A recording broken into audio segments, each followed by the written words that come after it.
This is Living Catholic with Father Don Wolf. This show deals with living the Catholic faith in our time, discovering God's presence in our lives, and finding hope in His Word. And now, your host, Father Don Wolf. Welcome, Oklahoma, to Living Catholic. I'm Monsignor Don Wolf, rector of the Shrine of Blessed Stanley Rother here in Oklahoma City. And over the summer, there have been a number of notable things worth paying attention to in the news. One of the most striking is a report out of the Netherlands concerning a young Dutch girl who was euthanized. She was only 12 years old, a new limit in this practice by the country that championed it. What was first envisioned to be the means by which the old and decrepit could die with dignity has now become a means by which a prepubescent was ushered off this mortal coil. While we might not think of it as particularly newsworthy, it is of course notable because it has become the limit case. What lies next, and what difference does it make for us? Both of those are worthy answers to pursue, or worthy questions to find. Over the years, the movement of euthanasia has picked up a good deal of steam. In almost every Western country, including ours, there are provisions for the assistance of those who wish to take their own lives. This was pioneered in legislation by the Low Countries, but it didn't take long before their example led the way for the thinking and the lawmaking throughout the West. When the walls come down around the notion of the inherent dignity of life, it seems it weakened every other attempt to shield the vulnerable and the weak. Having a modern, rich, medicine-oriented country opt for self-immolation was enough to begin to hint to the rest of the world that this manner of treatment was not off the scale. With that in mind, it's caught on in a lot of places. The idea, of course, has been around for a while. It may have taken all of the agitation of the 1960s, the activism of the 1970s, and the economics of the 1990s to achieve the actual breakthrough when it come time to pass the laws. The advocates of euthanasia stretch back very much farther than that. I've mentioned several times the novel The Lord of the World by Robert Hughes Benson, in which assisted suicide is a major subplot. The novel was penned in 1890, and it was cast as a science fiction story taking place in 1990. In the story, anyone can choose to enter into a program of self-suicide as long as proper precautions are observed, mostly having to do with using a state-sponsored suicide clinic. Benson's novel projects the advocacy at work even then into the practice of the future. The author could see what was coming, given the energy in which these proposals were being made. 100 years hence from his time, he proposed it would be the norm. And so it has become. The argument was always one of compassion. Those who are suffering should have the opportunity to end their suffering. That's the primary reason and the foundational justification for letting down the boundaries around dying. It's only just to relieve a person of the prospect that he or she will have to suffer until life escapes them. Given that they're going to die anyway, what would be the harm of hurrying it along? That was the attitude. No one, it is said, would be taking anything away from the one who had found the continuation of life intolerable. So why not just go ahead and get a jump on the natural ends of suffering in the first place, which is that a person can no longer live well? Why not just bring the dying on up from its inevitable end toward an invited finish? In the debates about the subject, it appears that no one provided a clear enough reason why not. And so, in many cases, laws were passed and the practice was regularized. There's a great deal of agitation about these laws since they are still roundly opposed by most of the churches. Certainly the Catholic Church is a profound enemy of this way of thinking and all of the legislation and practices that result from it. Many people aren't happy knowing the laws have changed, but that opposition shouldn't be confused with the truth that there is a general societal consensus that such things, those laws, are not that big of a deal. When we start talking about life issues, this one always seems to come at the end of the discussion. It never gets the focus or the emphasis that other issues, from poverty and empowerment to abortion and education, get. Most people end up talking about these other issues in terms of policies and points of view, and there's usually a great deal of friction involved when they're discussed. But it feels like none of this ignites a powerful response to the end-of-life issues like euthanasia, which is why it seems to have become woven into the unspoken part of societal arrangements much more silently. It just doesn't get that much attention. Perhaps it is the case because aging and the end of life is more often something that happens apart from our daily lives, whereas abortion or the effects of poverty are much more public. We know what a pregnant woman looks like. We all know that pregnancy uninterrupted results in a child who can be seen and heard and whose presence touches everything. On the other hand, someone who ages and becomes decrepit often disappears into the hands of professionals, or will end up in institutional settings where their behavior and their needs become invisible. When a pregnant woman approaches the completion of her term, she comes back with a child. Her physiology and appearance revert to normal. But someone who's suffering, or who becomes enfeebled, slowly disappears, never to be seen again. Opting for the end of life among those who have become invisible doesn't seem to make that much of an impression. Plus, we do live in an age in which we're not given to deep thinking. I don't mean to imply that we're uniquely incapacitated in this manner. We just happen to live at a time in which we're not conversant in the distinctions and options by which a good dialogue about the issue of a good death can be had. This isn't limited to the customers at Walmart either, or the man in the street interviews. We're singularly unable to think clearly about the issues involved because we don't have the supple vocabulary or the hard reasoning available to us to make profound distinctions. More than 20 years ago, in a lengthy series of articles appearing in the New York Review of Books concerning end-of-life legislation, notable thinkers in many different fields contributed their thoughts to the question of whether people should be given the option of ending their own lives. And, by the way, ending the lives of those who are suffering and who are unable to make the decision for themselves. That is, the articles were about self-suicide and mercy killing. Unsurprisingly, because it was the New York Review, after all, every author supported the policies that were proposed. Euthanasia was presented as an unqualified good. In the articles, however, not one author could make a distinction between killing someone who was sick and allowing someone who was sick to die. The differences between these two practices were simply not adverted to. I know it was not because the authors didn't know the difference. They did. The distinction went unmentioned because they thought they could talk about the issue without bringing it up. In their reasoning, the patients are going to die. Hurrying up their dying was the compassionate thing to do. If we tilt the dance floor so that these sick and suffering patients can shuffle off this mortal coil more quickly, then so be it. That was the conclusion. And no one said a word about the distinction between killing with intent rather than simply dying content. It was remarkable, and remarkable just because it was so obtruse and so obvious. If these experts couldn't talk about obvious distinctions and moral choices, then what are the chances the average person will talk about them? It's an example of limiting moral conversation by depriving the conversation of the words necessary to have the conversation. Imagine entering into a discussion about, the rules about offsides when playing football.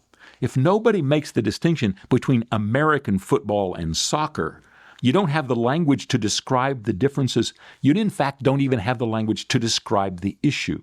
Your discussion isn't going to amount to anything useful or productive. So it's no wonder that these practices and the laws about them slip under our notice. As a society, we don't know what to make of them or what to make of the people who propose them.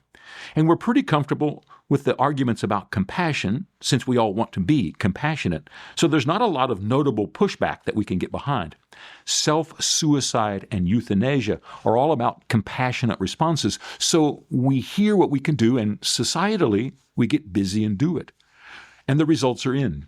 In most places where these laws have been passed, people do take advantage of them. They decide to end their lives in the face of their suffering.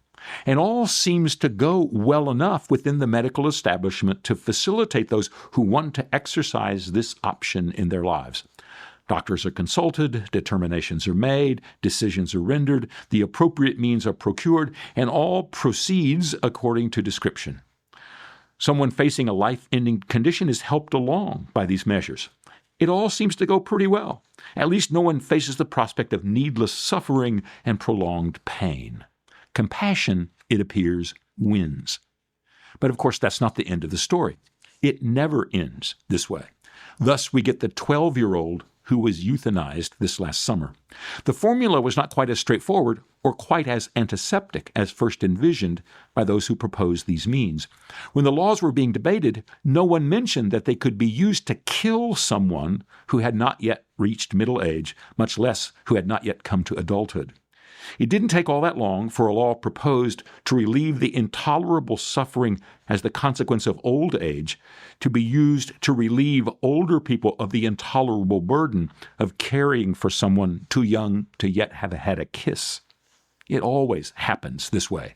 Making way for the killing of oneself opens the doorway to selfless killing of another. What begins as a suicide ends as homicide. It always does. We might take a quote from the author Flannery O'Connor about this matter. She wrote, quote, "In the absence of faith now, we govern by tenderness. It's a tenderness which, cut off from the person of Christ, is wrapped in theory. When tenderness is detached from the source of tenderness, its logical outcome is terror. It ends up in forced labor camps and the fumes of the gas chamber," unquote. Right now, we don't have gas chambers, but we do have the justification for compassionate care ending in the kindness of killing. That's the shocking part of the story. They killed this girl because they were concerned for her. The logic isn't that foreign to us. I heard a presentation more than 20 years ago given by a hospital chaplain who advocated that we provide the means to end the suffering of patients who've lived too long. His reasoning was that we wouldn't let one of our pets suffer. We'd put them down out of our concern for them. So why not do the same for Grandma? In his mind, it was only a matter of doing the right thing. He wasn't a monster. He was just thinking of how to address the hard questions when Grandma becomes old and feeble and hurting and alone. Who could object to having Grandma slowly fade from the tough future she faces as her life ebbs away, all the while sweetened by knowing that she had chosen to end it all? That was his notion. It was only logical. I was part of his talk because I was with a group of deaf parishioners from Holy Angels Parish, where I was pastor. I'm sure his sincerity was well placed. He did minister to the old and infirm every day, after all. He just didn't want them to suffer any more than they had to. And in this, we feel a common emotion. The threads tying all these reactions together is our concern to do the right thing for those whose lives have come to their logical conclusion. As we talk in reason, it's not hard to decide to hurry along those whose end draws close. But I wonder, if he knew that death had a stake in preserving the value of life, even when others think it might not be worth it. I doubt he'd thought that much about it. They didn't think compassionate killing was a good response to intractable conditions. They were deaf, after all. However, the conversation always moves in this direction. We want to do the right thing for the right people, and we ignore those who might not fit our comfortable definitions. In addition, the understanding that we're not monstrous, especially as we watch the harsh suffering so many of the elder undergo, enables us to make the decisions necessary to achieve something like a good life. And we do it by hurrying on with the conclusion of a good death. What could be wrong if our intentions are good, the goal is good, and the results are good? In every case in which euthanasia has been argued, those elements are present. And in the deliberations that result, they always carry the day. It's no accident we've reversed our aversion to self-immolation. And in the many countries and states in which these policies have been enabled and facilitated, these convictions are first and foremost. But there's always more to the story, of course, which is why this news item is so appropriate. The decision to end a life never ends with our good intentions. Good intentions always open the door to other conclusions. G.K. Chesterton said once that if you run into a fence crossing an otherwise open road with no obvious boundary, it's important to ask around and to run down the road for a ways before you tear the fence down. Who knows what it marks out or constrains? So it is with our boundaries on the values of life. If we let the fence around them down, we're liable to find that our good intentions have brought us more than good results. The first result beyond the bounds is that once we've defined the care of persons to include their right to die when they want, to hurry along the inevitable, we find there's no real boundary to the hurrying. If a person is 95 years old and suffers from terminal cancer and wants to end her life, it's easy to agree that we're being compassionate to interrupt her suffering and to hurry her to her inevitable end. But once the boundary's crossed, why not offer the same to the person who's 45? Is there any real difference once we countenance killing? And if not cancer, but congestive heart failure, do the same rules apply? This is a disease you'll die of, but one that you can live with for a long time. Do we agree to suicide right away or only later? How about losing a limb, or our looks, or our potency, or our purpose? Would we agree to provide the poisons if someone encountered those obstacles to a full life? How about being deaf, or blind, or depressed, or disagreeable? How about being poor, addicted, fat, or Jewish? What exactly would be the limit once the limit is pierced? It turns out there isn't one. Neither age, nor condition, nor situation, nor intention matters once our policy is that a good death means somebody else facilitates my death. The second result is that once we've determined that the value of life has to do with what a good life produces, it doesn't take long to decide that there are useless lives. Once we come to this conclusion, it's easy to push those lives off to the side. If a 94-year-old with cancer who lives in pain has a life that has become useless to everyone else, we can easily make the decision that it harms no one and helps her to end her life. She's helping no one by continuing to live. But if such a life is useless in itself to those around her, what are the boundaries of another's life? Who says, and when it's said, is that another life is valuable or not? Is a 34-year-old with cancer living a valuable life? How about someone who suffers from opioid addiction? Or is his life valuable enough to preserve? Or can he decide to end it? Can another decide that it should be ended since it's not valuable enough to continue? Again, once the boundaries are pierced, we soon find out there aren't any substantial ones left. And even if letting the obstacles go and opting to end life is for the good intention of helping another, when the decision is made in all sincerity, it opens the way to make other decisions less direct and less helpful. All it takes is enough time to become used to making these evaluations and then becoming comfortable with death as a solution. Becoming comfortable killing a 12-year-old is a logical conclusion to the decision to begin killing with a 94-year-old. Compassion, as the only measure, eventually begins to pervert the entire system of care and concern. This isn't some abstract, far-fetched conclusion. It's the matter of fact that Flannery O'Connor mentions, beginning with deciding on the appropriate measures of the values of life with all sincere compassion, and pretty soon the conversation moves away from how to be compassionate in care to what the measures of compassion really are. After a while, it becomes obvious that there are no inbuilt restraints to what we're capable of. Compassion can kill if there are no other measures involved, if by it we mean the desire to help and to aid according to our own definitions.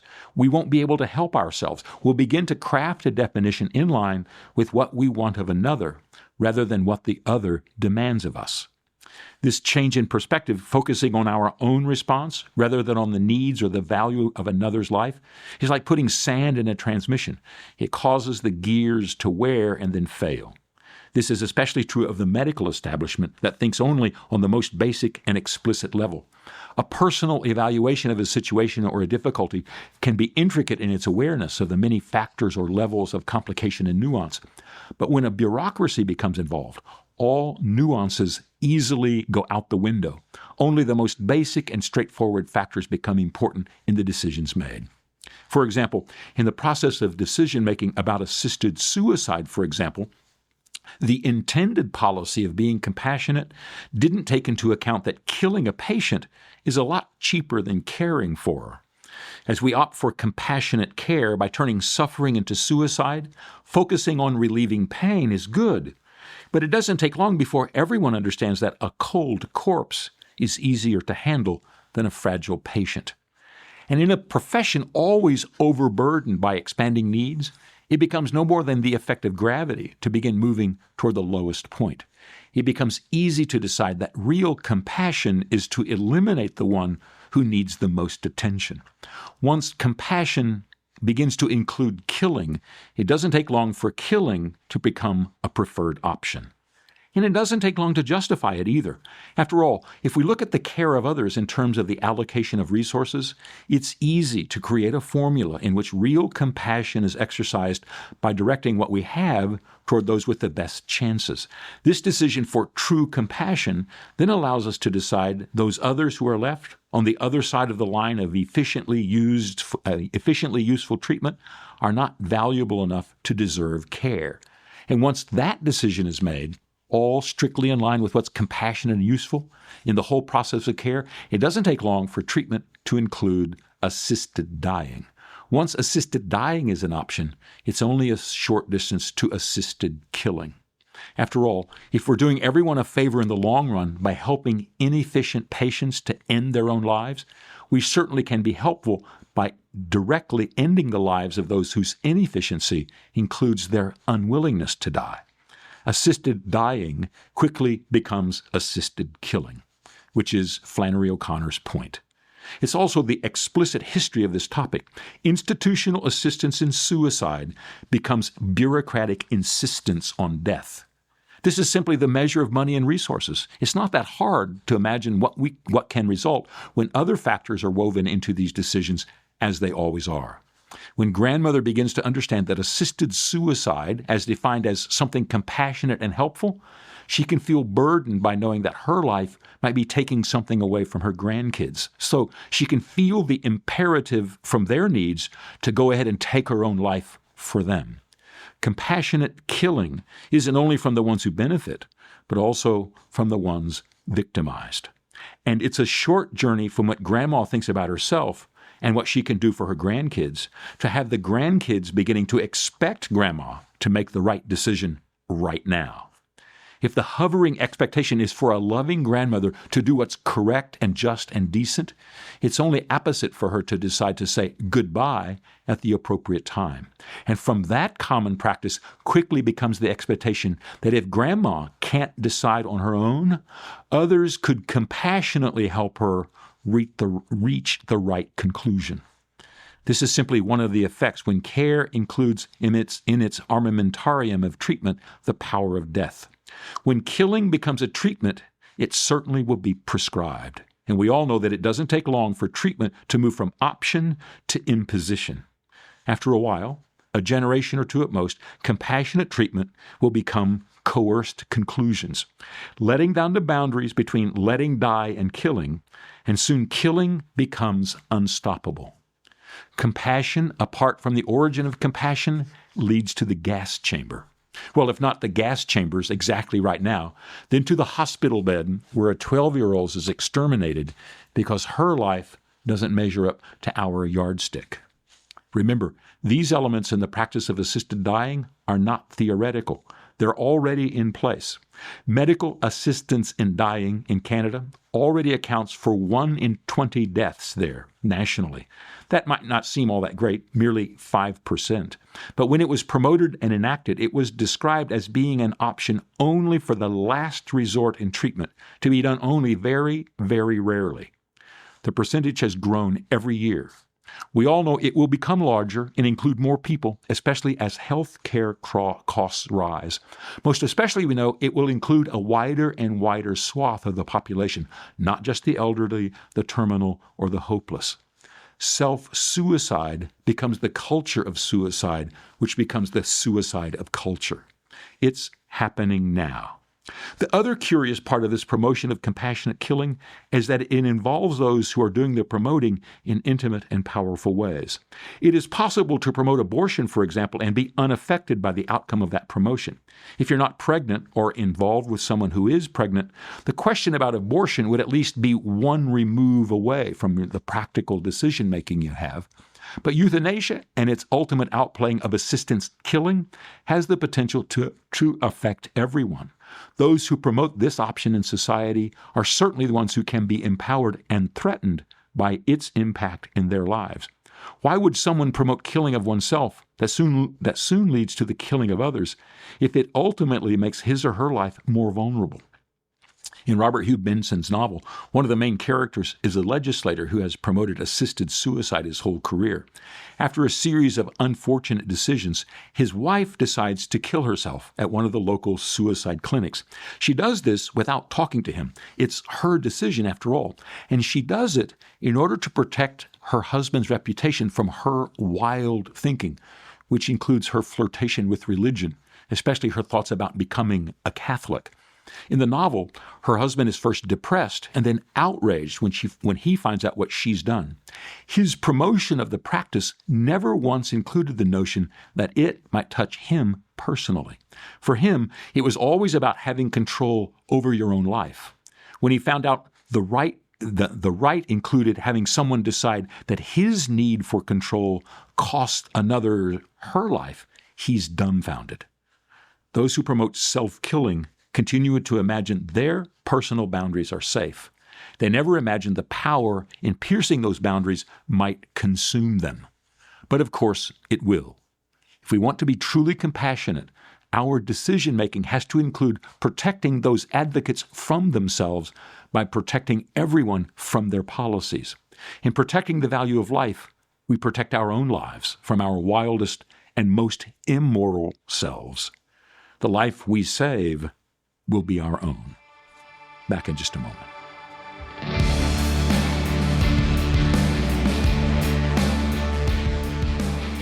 Welcome back to our final segment, Faith in Verse. We have a poem called A Few Minutes of TV. In the doctor's waiting room, I watched a few minutes of TV. Oh, it was the annual exam, nothing traumatic to see. The program had a couple of gals rebuilding a log house with the help of a couple of experts who were called out. There were descriptions of new walls, a bathroom in a different place, the chance to alter the most needed, a moment of benevolence and grace. These shows are popular, I guess. They're everywhere after all. Nothing more attractive than new beginnings, a spring from fall. Don't we also have this desire to find something new, hidden there among the old walls, a new scene from the old view? So we can hope, whether from broad nature or refined grace, we can discover the possible promise that there within lies a new place. That's a few minutes of TV.